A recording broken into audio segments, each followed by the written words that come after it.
আসসালামু আলাইকুম। আজকে আবার ভিন্ন একটা ভিডিও নিয়ে চলে এসেছি। আপনারা হয়তো এই পানিটা দেখে, এই যে জায়গাটা দেখছেন, উত্তাল দেখছেন, এটা ভাবছেন অন্য কোনো সমুদ্র হয়তো, কিন্তু না, এটা অন্য কোনো সমুদ্র নয়। এটা জর্ডানের ডেড সি, জর্ডানের মৃত সমুদ্র। এই সমুদ্রটা আগে কিন্তু সমুদ্র ছিল না। এইটা ঠিক এরকমই একটা মরুভূমির মতো কিছু একটা ছিল এই জায়গাটা।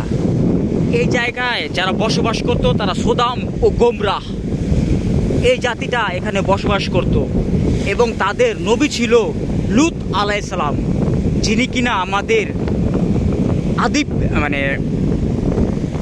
জাতির পিতা ইব্রাহিম আলাইহিস সালামের চাচাতো ভাই ছিল। ইব্রাহিম আলাইহিস সালামের যে কমটা ছিল পাশে, আর এই জায়গাটা ছিল লূত আলাইহিস সালামের কম। এই কমের নাম ছিল সোদাম ও গোমরাহ।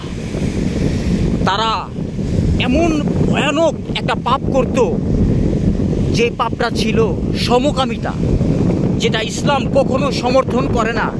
এটা হচ্ছে সেই একটা জাতির ধ্বংসাবশেষ।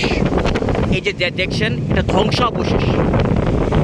এই জায়গার জাতি যে ছিল সোদাম ও গোমরাহ, তারা ব্যভিচার করত, পাপাচার করত।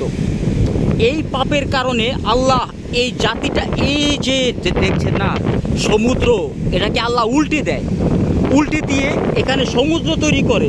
এখানে কখনোই এত বড় সমুদ্র ছিল না। থাকতে পারে ছোট কোনো নালা, কোনো খাল, কোনো থাকতে পারতো, কিন্তু এত বড় সমুদ্র ছিল না। এই জায়গার সমুদ্রের আশেপাশেই ছিল মানুষের বসতি।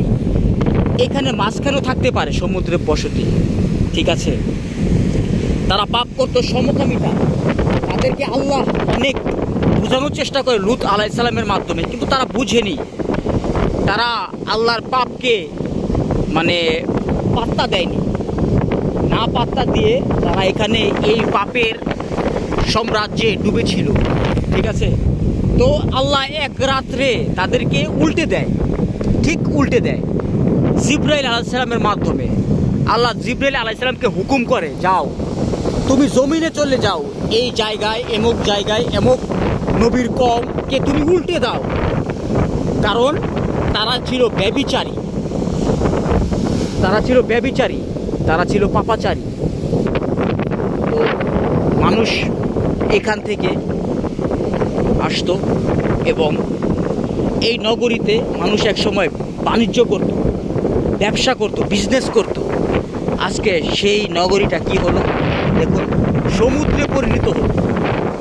এই নগরীটা সমুদ্রে পরিণত হলো। তো আমি বলবো আপনারা সবাইকে সময় থাকতে সতর্ক হন, না হলে এই জাতির মতো করুণ অবস্থা হবে। আল্লাহ সবাইকে মাফ করুক, আল্লাহ আমাকেও মাফ করুক, আমাদের সবাইকে নেক বোঝার তৌফিক দান করুক। এবং আপনারা যা দেখছেন, এটা ছিল একসময় সমুদ্রে সুফলা একটা ভূমি। এখানে মানুষ আগে বাণিজ্য করত, এবং এই নগরীটাকে সবাই বাহবা দিত যে খুব ভালো, খুব সুন্দর। আর আজকে এই সমুদ্রের কাছে আসে মানুষ ধিক্কার জানায় যে কি হলো, এখানে কি পাপ হলো, কল্পনা করে, ঠিক আছে। তো সমুদ্রটার মাঝখানে আপনি যদি তাকিয়ে থাকেন, সমুদ্রে একটা মেসেজ আপনাকে দিবে। সেই মেসেজটা হচ্ছে যে তোমার কারণে আজকে আমি সমুদ্রে পরিণত হলাম। আমি ছিলাম এক সময় সুন্দর একটা জাতি, সুন্দর একটা দেশ, সুন্দর একটা আভিজাত্যের প্রতীক ছিলাম। আজকে তোমাদের কারণে আমি সমুদ্রে পরিণত হলাম, আল্লাহর গজবে পরিণত হলাম, এবং আমাকে মানুষ এখন, আমার এখানে কোনো প্রাণী বিচরণ করে না। এক সময় আমি ছিলাম এই জায়গার, অনেক প্রাণী আমার বুকে বিচরণ করত। আজকে এই জায়গায় কোনো কিছুই জন্মায় না এবং থাকতে পারে না, কারণ এখানে লবণের পরিমাণ এতটাই বেশি যে এইখানে কোনো মাছ, কোনো প্রাণী, কোনো কিছু জন্ম হয় না। এমনকি কোনো পাখিও এখান থেকে একটু পানি খায় না। এটা হচ্ছে সেই জাতি, সেই সোদাম ও গোমরা জাতির পাপের শাস্তির একটা নগরী।